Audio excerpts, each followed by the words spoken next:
ಶ್ರೀರಾಮನಿಗಾದರೂ ಸಹಜವಷ್ಟೇ. ಇದೇ ವೇದನೆಯಿಂದ ಕುಳಿತಿರಲಾರದ ಶ್ರೀರಾಮನು ಎದ್ದು ಅತ್ತಿತ್ತ ತಿರುಗಿ ಬಿದ್ದಿದ್ದ ಹೂಗಳನ್ನು ಬಗ್ಗಿ ಕೈಯಿಂದೆತ್ತಿ ಕಣ್ಣಿನ ಬುಡದಲ್ಲೇ ಹಿಡಿದು ನೋಡಿ ಹಾಗೆಯೇ ಕೆಳಗೆ ಬಿಟ್ಟನು.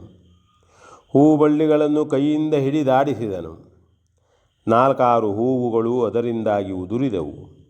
ಮತ್ತೆ ತಿರುಗಿ ಇನ್ನೂ ಹೋಗದೆ ಅಲ್ಲೇ ನಿಂತಿದ್ದ ಹುಲ್ಲೆಯ ಮೈಮುಖಗಳನ್ನು ಹಾಗೆಯೇ ಮಿನುಗುವುದರ ಕಣ್ಣನ್ನು ಕ್ಷಣಕಾಲ ದಿಟ್ಟಿಸಿದನು.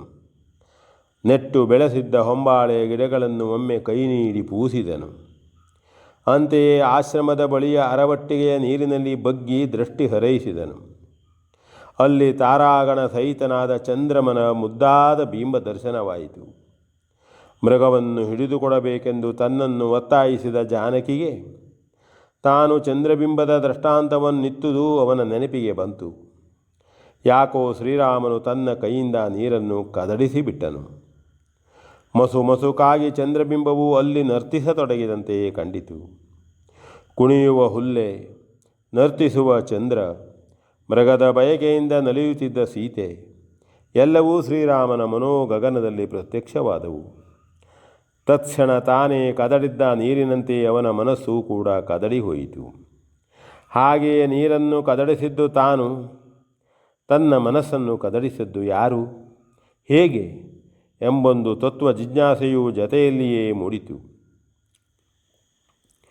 ಪರಿಸ್ಥಿತಿಯ ಪ್ರಭಾವದಿಂದಲೇ ಮೂಡಿ ನಿಂತ ಜಿಜ್ಞಾಸೆಯನ್ನು ಒದಗಿದ ದುಃಖಾಗ್ನಿಯಿಂದ ಪ್ರಜ್ವಲಿಸುತ್ತಿರುವ ತನ್ನ ಮನದ ಮೂಸೆಯಲ್ಲಿಟ್ಟು ಶ್ರೀರಾಮನು ಬುದ್ಧಿಯ ತೀದಿಯನ್ನೊತ್ತಿದನು. ಅಗ್ನಿಯೇ ಮತ್ತಷ್ಟು ಪ್ರಜ್ವಲಿಸಿ ಯಾವುದು ಶುದ್ಧವಾಗಬೇಕೋ ಅದೇ ಕಾಣದಂತಾಯಿತು. ತನ್ನ ಈ ದುಃಖಕ್ಕೆ ಕಾರಣವೇ ಯಾರು? ಲಕ್ಷ್ಮಣನೇ. ತನ್ನ ಆಜ್ಞೆಯನ್ನು ಮೀರಿ ಸೀತೆಯನ್ನು ಬಿಟ್ಟು ಹೋದನು. ಅವನು ತಾನಾಗಿ ಹೋದುದೇ ಅಲ್ಲ, ಸೀತೆಯೇ ಇದ್ದ ರಕ್ಷಣೆಯನ್ನು ನೀಗಾಡಿಸಿಕೊಂಡಳು. ಈ ಲಕ್ಷ್ಮಣನನ್ನು ಮನನೊಯಿಸಿ ಅಟ್ಟಿದಳು. ಯಾಕೆ? ಅವಳಿಗೆ ತನ್ನ ಪತಿಯು ಅಪಾಯಕ್ಕೆ ತುತ್ತಾದನೆಂದು ಕಂಡು ಹೋಯಿತು. ಆದುದರಿಂದಲೇ ಅಣ್ಣನ ಸಹಾಯಕ್ಕೆಂದು ತಮ್ಮನನ್ನು ಹಾಗೆ ಹೇಳಿ ಕಳಿಸಿದಳು. ಅವಳಿಗೆ ಅವಳ ರಕ್ಷಣೆಗಿಂತಲೂ ತನ್ನ ಗಂಡನ ಹಿತ ಸಂರಕ್ಷಣೆಯೇ ಅಧಿಕರ್ತರವಾಗಿ ಕಂಡಿರಬೇಕು. ನಿಜವಾಗಿ ತನಗೆ ಅಪಾಯವಾದರೂ ಬಂದಿದ್ದಿತ್ತೇ? ಹೇಗೆ ಬರಬೇಕು? ಆದರೆ ಸೀತೆಯು ಹಾಗೆ ನಂಬಿರಬೇಕು. ಸಾಯುವ ಮಾರೀಚನು ಕೂಗಿಯೇ ಪ್ರಾಣ ಬಿಟ್ಟನು. ಈ ಕೂಗೇ ಸೀತೆಗೆ ಭ್ರಮೆಯನ್ನು ಹುಟ್ಟಿಸಿರಬೇಕು. ಹಾಗೆ ಭ್ರಮಿಸಿ ಅವಳೇ ಈ ಅನರ್ಥವನ್ನು ತಂದುಕೊಂಡಳು. ಆದರೆ ಹೀಗಾಗಬೇಕೆಂದು ಅವಳ ಉದ್ದೇಶವಿರಬಹುದೇ? ಇದ್ದರೆ ಅದು ಸರ್ವತಃ ಭ್ರಾಂತಿ ಅನ್ನಿಸಲಾರದು. ಜಾನಕಿಗೆ ದುರುದ್ದೇಶವಿರಬಹುದೇ? ಇಲ್ಲದಿದ್ದರೆ ಲಕ್ಷ್ಮಣನಲ್ಲಿ ಹೇಗೆ ಅದನ್ನು ಆರೋಪಿಸುವ ಮನಸ್ಸು ಬಂತು? ಅಣ್ಣನ ಸಹಾಯಕ್ಕೆಂತಲೇ ಹೋಗಲು ಹೇಳಿ ಅವನು ಕೇಳದ ಮೇಲೆ ಆ ಮಾತನ್ನು ಆಡಿದುದಂತೆ. ಹಾಗಾದರೆ ಸಹಾಯವನ್ನು ಒದಗಿಸುವುದೇ ಅವಳ ಉದ್ದೇಶವಲ್ಲದೆ ಬೇರೆ ಇರಬಹುದೇ? ಇದ್ದಿದ್ದರೆ ಆಕೆಯು ಅಷ್ಟು ಹೊತ್ತನ್ನಾದರೂ ಏಕೆ ಕಳೆಯಬೇಕಾಗಿದ್ದಿತ್ತು? ಮುಖ್ಯವಾಗಿ ಮಾರೀಚನ ಕೂಗು ಕೇಳಿದ ಮೇಲೆಯೇ ಉಂಟಾದ ಭಾವನೆಯಾಗಿರಬೇಕೆಂಬುದೇ ನಿಜವು. ರಾಜರ್ಷಿಯಾದ ಜನಕಚಕ್ರೇಶ್ವರನ ಮಗಳು, ಪತಿ ಪರಾಯಣೆ ಎನ್ನಿಸಿಕೊಂಡು ಕಾಡಿಗೆ ಬಂದವಳು, ಪೂಜ್ಯರಾದ ಅನುಸೂಯಾದೇವಿಯವರಿಂದ ಅನುಗ್ರಹೀತಳಾದವಳು.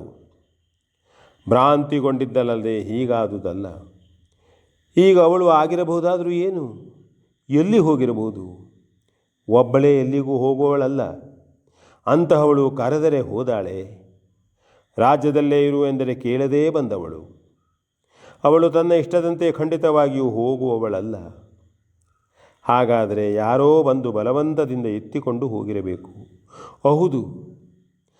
ಇಲ್ಲದಿದ್ದರೆ ಮಾರೀಚನು ಮೃಗವಾಗಿ ಏಕೆ ಬಂದನು? ಸಾಯುವಾಗಲೂ ಹಾಗೆ ಕೂಗಿಯೇ ಏಕೆ ಸತ್ತನು? ಅಂದರೆ ಈ ದುಷ್ಟ ಕಾರ್ಯಕ್ಕಾಗಿ ಮೊದಲೇ ಸಂಚು ನಡೆದಿರಬೇಕು. ತನಗೆ ಮಾತ್ರ ಅದರ ಅರಿವಾಗಲಿಲ್ಲ. ಮಾರೀಚನೇ ಸಾಧನವಾಗಿ ಹೊಂದಬೇಕಾದರೆ ಅವನನ್ನು ಅದಕ್ಕಾಗಿಯೇ ನಿಯೋಜಿಸತಕ್ಕ ಪ್ರಬಲನೇ ಇದಕ್ಕೆಲ್ಲಕ್ಕೂ ಕಾರಣನಾಗಿರಬೇಕು. ಅಂತಹ ಬಲಾಢ್ಯನು ಯಾರಿರಬಹುದು? ದುಷ್ಟನಾದ ಖರಾಸುರನಂತೂ ಸಂಹೃತನಾಗಿದ್ದಾನೆ. ಶೂರ್ಪನಖೆಯ ನಾಸಾಛೇದನವಾದ ಬಳಿಕವೇ ಖರಾದಿಗಳು ಯುದ್ಧಕ್ಕೆ ಬಂದುದು. ಅವಳೇ ಈ ಕಾರ್ಯಕ್ಕೂ ಕಾರಣಲಾಗಿರಬಹುದೇ? ಇಲ್ಲಿಯ ಎಲ್ಲ ದಾನವರು ಸತ್ತ ಮೇಲೆ ಅವರೆಲ್ಲರ ಒಡೆಯನಲ್ಲಿ ಅವಳು ದೂರಿಕೊಂಡು ಅವನಿಂದಲೇ ಈ ನೀಚ ಕೆಲಸವಾಗಿರಬೇಕು. ಜಾನಕಿಯನ್ನು ಅವನು ಅಪಹರಿಸಿರಬೇಕು. ನೀಚನಾದ ರಕ್ಕಸನು ಪ್ರತ್ಯಕ್ಷವಾಗಿ ಎದುರಿಸಲು ಅಂಜಿಯೇ ಸೀತಾಪಹಾರವನ್ನು ಗೈದಿರಬೇಕು. ಶೂರ್ಪನಖೆಯ ಮಾನಭಂಗವೇ ಇದಕ್ಕೆ ಹೇತುವೆಂಬುದು ನಿಸ್ಸಂದೇಹವು. ನೀಚ ಮನೋವೃತ್ತಿಯ ಆ ರಕ್ಕಸಿಯಲ್ಲಿ ವಿನೋದ ಹೂಡಿ ಆಗಲೇ ಅದರ ಪರಿಣಾಮವನ್ನು ಕಂಡದ್ದಾಗಿದ್ದಿತ್ತು.